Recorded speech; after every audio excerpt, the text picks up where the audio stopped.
Every Saturday this month, we will shine a spotlight on the trailblazers, the pioneers, the inspirational women who are using their talents to make positive impacts in their respective fields. Kicking it off in this edition is Umunyana Rugege. She's a human rights lawyer whose fight for social justice is tireless, and she joins me now on Full View. Umunyana, it's lovely to have you. Thank you so much for accepting our invitation. Thank you. You know, share with us just your story as a human rights lawyer. What sparked your interest in making sure that you would be in pursuit of social justice? Thanks so much for having me, Iman. This is such a fantastic event. And I call it an event because these moments really have to be taken advantage of to really spread the word around the work that is being done across the country to promote human rights and women's rights in particular.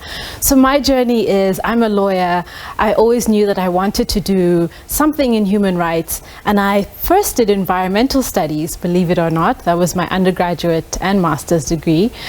Because I was very interested in the intersection, which is very well understood today, between the environment, the natural world, and vulnerable people who rely on that world, but who have very little power in relation to natural resources. So I did some of that work, and eventually I decided to go to law school because I recognized that law is such a powerful tool for social change. And so I went to law school, and here I am now, having practiced as a human rights lawyer for the past 12 years at Section 27, and now leading the organization. I think what's remarkable in your story, which is also inspirational, is that sometimes you embark on a path, but you've got to be open to the twists and turns that journey provides to us. You know, pivoting from one expectation of what your career would look like into something that really, I suppose, in many ways, really speaks to who you are and what your aspiration is as a human. Yeah, I think we have to be open to different experiences and to learn constantly from one experience to the next, and not consider a path coming to an end as a failure, but more as an opening door to be able to give your gifts to the world. I think that having the opportunity and privilege of having a law degree is so important to me, because it enables me to participate in society and to give back. And really what drives me is my ability to make change and do good and to change the world. Yeah, and also because embedded in what you're doing is the real life, or the real lives of so many different people.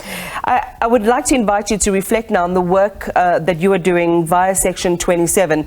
And, you know, we've seen Section 27, you know, right in the forefront of that campaign for former President Jacob Zuma to fall, calling for accountability. You know, one of my earliest recollections is in 2012 with the Limpopo textbook crisis, and Section 27 was front and center. And then more recently, you know, another tragedy like Life Isidimeni, and the fact that you stood in the gap for so many families in South Africa who simply couldn't find answers and get accountability. And that really brings me to the question, why is it so important to have people like yourselves, people like Section 27, organizations like Section 27 stand in that gap? I think it's so important to say as well that we stand on the shoulders of many who have come before us, who have done this human rights lawyering thing and have created a template for us to use the tools that are available to us via the Constitution and the law, through activism and advocacy, to be able to make change. So the work that we do is incremental. The work that I've done, for example, on the Life Isidimeni case, flows from the earlier work that we did on mental health, and recognizing that this is a vulnerable group in society. Just as we did earlier with HIV, you know, recognizing this is a real issue that affects a lot of people. People have become so vulnerable and powerless in the face of a state that was quite recalcitrant. And so the ability of us to be able to use these tools and to build on the work consistently is democracy, right? This is the project of democracy. And being part of that project is really what drives a lot of us in this space, and is so important for us to take that gap, because if we don't take that gap, we will start to see regression in human rights. And we have seen that around the world with right-wing groups taking reproductive rights away from women. We will start to see that regression if we don't have people holding the line and pushing forward consistently. And actually, when you talk about that question or that problem around reproductive rights, a woman's body, as we see in South Africa, is still very much a contested space, whether it's to do with body autonomy in terms of sexual and reproductive health rights, or whether it's, just freedom, or the freedom to just exist and to go to the mall and, be a young woman or shoot a music video in a field. But battleground women, for all women who identify as women, why is this such I want to say, a special focus of yours? We think that it should be a special focus because we understand that there are vulnerabilities, vulnerable groups in our society. And while we can't say that women are vulnerable because they are women, we know that we live in a patriarchal society and that we have to make shifts in all areas of our society in order to empower women.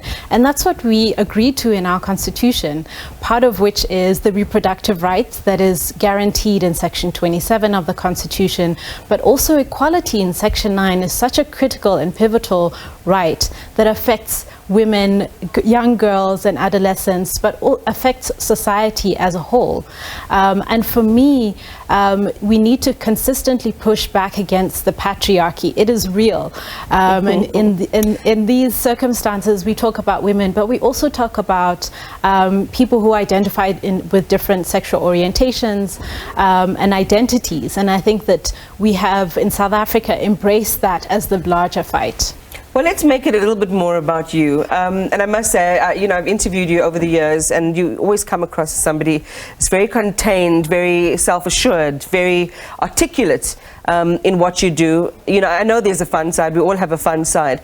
But how do you strike that balance between making sure that, every aspect of your life isn't completely, so worthy and, about justice and the law? Tell us about, you in essence.